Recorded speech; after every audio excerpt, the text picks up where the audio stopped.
मुंबईत सुरू असलेल्या पोलीस भरती प्रक्रियेत 1600 मीटर धावण्याच्या चाचणीत गैरप्रकार केल्याचं समोर आलंय। काही उमेदवारांनी पूर्ण अंतर न धावता एक फेरी चुकवून कमी वेळेत धाव पूर्ण केल्याची बाब उघड झाली आहे। मरोळ येथील पोलीस मैदानावर सुरू असलेल्या या चाचणीत उमेदवारांच्या पायावर वेळ नोंदवण्यासाठी चिप बसवण्यात आल्या होत्या। परीक्षकांना काही उमेदवारांचा वेळ संशयास्पद वाटल्यानं सीसीटीव्ही फुटेज तपासण्यात आले। त्यामध्ये काही जण 4 फेऱ्यांऐवजी एक फेरी न मारता शेवटी धावत आल्याचं दिसून आलं। या प्रकरणी आतापर्यंत 5 उमेदवारांविरोधात पवई पोलीस ठाण्यात गुन्हा दाखल करण्यात आलाय। भायखळ्यातील वीरमाता जिजाबाई भोसले उद्यान म्हणजेच राणीचा बाग येथील प्राणी संग्रहालयाला आशियाई सिंहाची जोड मिळावी यासाठी महापौर रितू तावडे यांनी पुढाकार घेतलाय। गुजरातचे मुख्यमंत्री भूपेंद्र पटेल यांना पत्र पाठवलंय। गुजरातमधील जुनागढ येथील सक्करबाग प्राणी संग्रहालयातून सिंहाची जोडी देण्याची विनंती करण्यात आली आहे।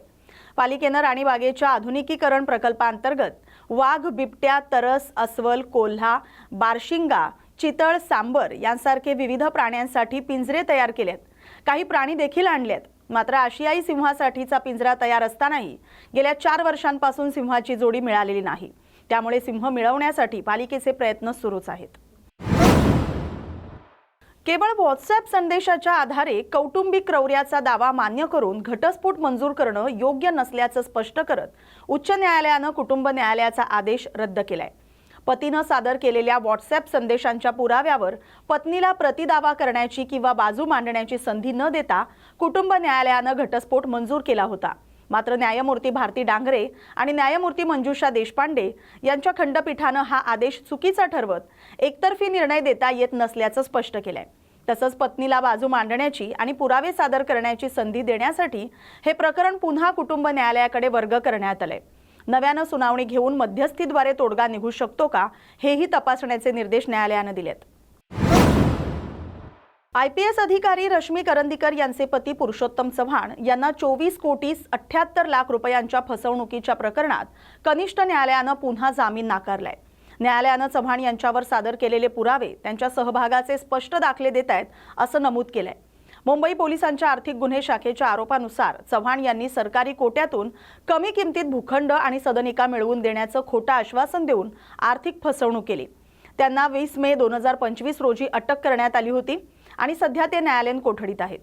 अतिरिक्त मुख्य न्यायदंडाधिकारी अभिजित सोलापुरे यांनी नव्यानं केलेल्या जामीन अर्ज फेटाळला असून पुढील सुनावणीसाठी न्यायालयीन प्रक्रिया सुरू आहे।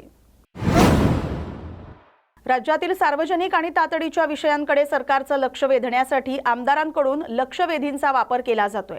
मात्र दररोज जास्त लक्षवेधींमुळे मंत्र्यांना योग्य उत्तर देणं कठीण होत असल्यानं विधानसभा अध्यक्ष राहुल नार्वेकर यांनी दररोज 5 लक्षवेधींपर्यंतच चर्चेला घेण्याचा निर्णय घेतलाय। यामुळे नाराज सुमारे 150 आमदारांनी बुधवारी अध्यक्षांना लेखी निवेदन देऊन लक्षवेधींची संख्या वाढवण्याची मागणी केली आहे। अलीकडच्या काळात 10 ते 25 लक्षवेधी दररोज कामकाज पत्रिकेत घेतल्या जात होत्या, ज्यामुळे विभागाकडून सत्य माहिती सभागृहात वेळेत दिली जाऊ शकत नव्हती।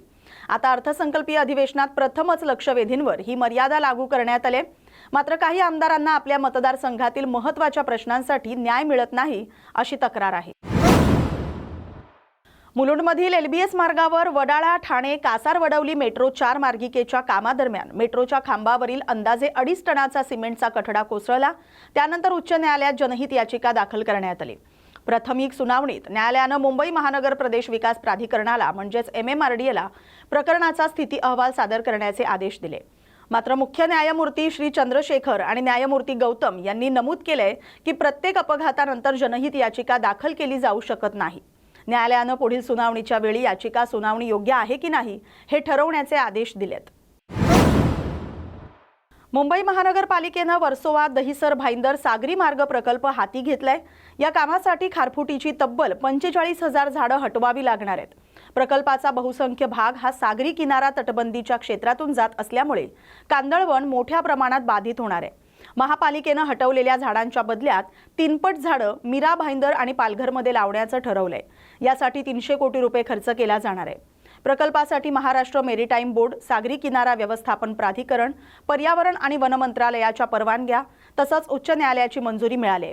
परंतु पर्यावरणवाद्यांनी कांदळवन हद्दपार करण्यावर जोरदार विरोध व्यक्त केलाय। शुक्रवारी या विरोधात आंदोलन आयोजित करण्यात आले।